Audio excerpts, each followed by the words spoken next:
प्रगतिशील समाजवादी पार्टी के तौर पर शिवपाल यादव ने अपनी पार्टी लॉन्च की थी और उसके बाद जनसत्ता पार्टी के तौर पर आज राजा भैया ने अपनी पार्टी लॉन्च किया। और अब इन लोगों में आपसी तालमेल किस तरह का होगा उसकी बानगी भी देखने को मिली, जब चिट्ठी लिखकर यहां पर शिवपाल यादव ने समर्थन किया है। लगातार हमारे संवाददाता अभिषेक पांडे हमारे साथ बने हुए। अभिषेक, नई पार्टी है और उसके साथ ही नए साथी भी,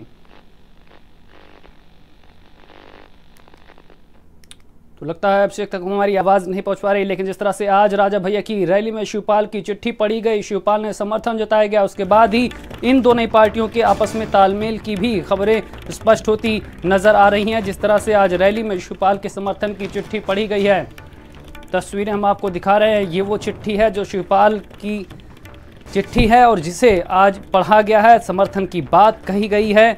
राजा भैया को शिवपाल यादव का समर्थन मिलता अब नजर आ रहा है। आज शक्ति प्रदर्शन किया था लखनऊ में।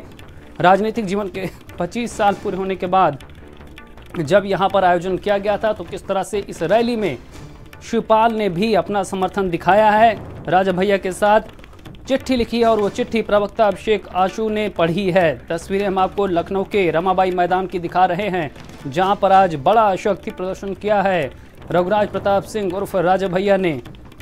लखनऊ से हम आपको बड़ी खबर बता रहे हैं। शिवपाल सिंह यादव ने उनकी इस रैली, उनकी इस पार्टी और उनकी इस विचारधारा को किस तरह से समर्थन दिया है।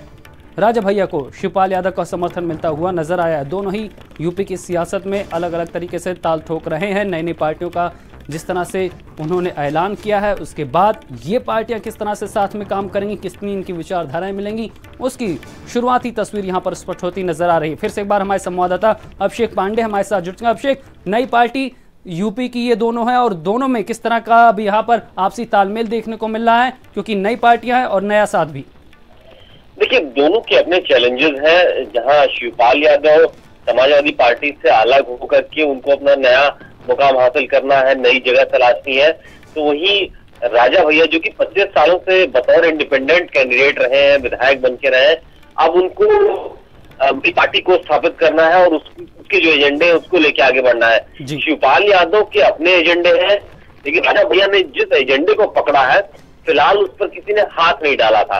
तो चलिए अभिषेक, आप हमारे साथ बने रहिए। इस वक्त हमारे साथ राजा भैया की पार्टी यानी जनसत्ता के प्रवक्ता ज्ञानेंद्र सिंह हमारे साथ जुड़ चुके हैं। ज्ञानेंद्र जी, जिस तरह से चिट्ठी पड़ी गई, किन किन मुद्दों पर शिवपाल यादव ने यहाँ पर सहमति जताई है, दोनों पार्टियों में किस तरह का तालमेल होता नजर आ रहा है?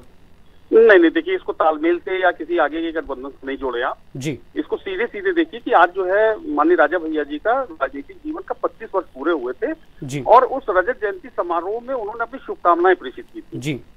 और उन्होंने बड़ी साफगोई से स्पष्ट किया। शिवपाल जी को हम लोग इसकी बात के लिए धन्यवाद देते हैं जी, कि उन्होंने बड़ी साफगोई से कहा कि हमारे राजनीतिक साथी रहे हैं जी, और हम इन्हें जो शुभकामना देते हैं। शुभकामनाएं तो हैं, लेकिन उनकी भी पार्टी नहीं है, आपकी भी आज नई पार्टी का ऐलान हुआ है, तो क्या माना जाए ये शुभकामना ही आगे के संकेत है?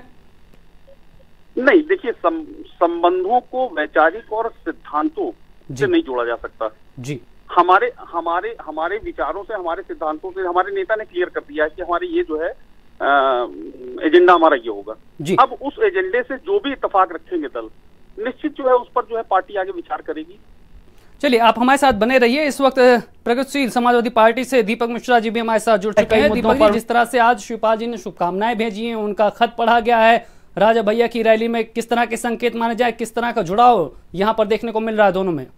देखिए, यह लोकतंत्र और जनतंत्र को व्यापक आधार देने का संघर्ष है जी। और सबसे बड़ी बात यह है जी कि हम लोग ये चाहते हैं, समाजवादी पार्टी, प्रगतिशील समाजवादी पार्टी यह चाहती है कि जो समाजवाद का व्यापक आधार है उसको विस्तार नहीं। कुछ दिन पहले हमने सुना था, शिवपाल यादव खुद बोल रहे थे कि गठबंधन किससे होगा, किन मुद्दों पर होगा, ये देखने वाली बात होगी। क्या माना जाए वही कड़ी आगे बढ़ती नजर आ रही है अब? देखिए, एक बहुत बड़ा वर्ग इस देश का जो राजनीति करता है वो यह मानने लगा है कि प्रगतिशील समाजवादी पार्टी ही विकल्प है जी। और आप इस घटनाक्रम को उसी दिशा में उठाया गया एक सार्थक कदम के रूप में रेखांकित। राजा भैया ने तो आज अपने एजेंडे बता दिए हैं, उन्होंने ये बता दिया है कि उनकी पार्टी किस एजेंडे पर काम करेगी, क्या उनके मुद्दे हैं। उन मुद्दों को आप किस तरह से देखते हैं, आपकी पार्टी किस तरह से देखती है, और आगे जो आपकी विचारधारा है वो उनके साथ कितनी मिलती नजर आ रही है? देखिए, जनतंत्र को बचाने के लिए, समाजवाद और सामाजिक सद्भाव को धरती पर उतारने के लिए और महापुरुषों ने जो स्वप्न देखा था भारत को लेकर, उस स्वप्न के नवनिर्माण के लिए हम जो भी जनतांत्रिक शक्तियां हैं उनका साथ देंगे। सांप्रदायिक ताकतों को अब हम दोबारा इस प्रदेश और देश की अस्मिता के साथ खेलने की इजाजत नहीं दे सकते। दीपक जी, तमाम जानकारी देने के लिए आपका बहुत बहुत शुक्रिया। ज्ञानंद जी, आपका भी बहुत शुक्रिया। तो हम खबर आपको दिखा रहे थे किस तरह से आज राजा भैया की रैली में शिवपाल यादव की चिट्ठी पढ़ी गई और इसके काफी सियासी मायने निकाले जा रहे हैं। संकेत किस तरह के मिल रहे हैं, किस तरह की चर्चाएं हैं, ये अब बड़ा सवाल है।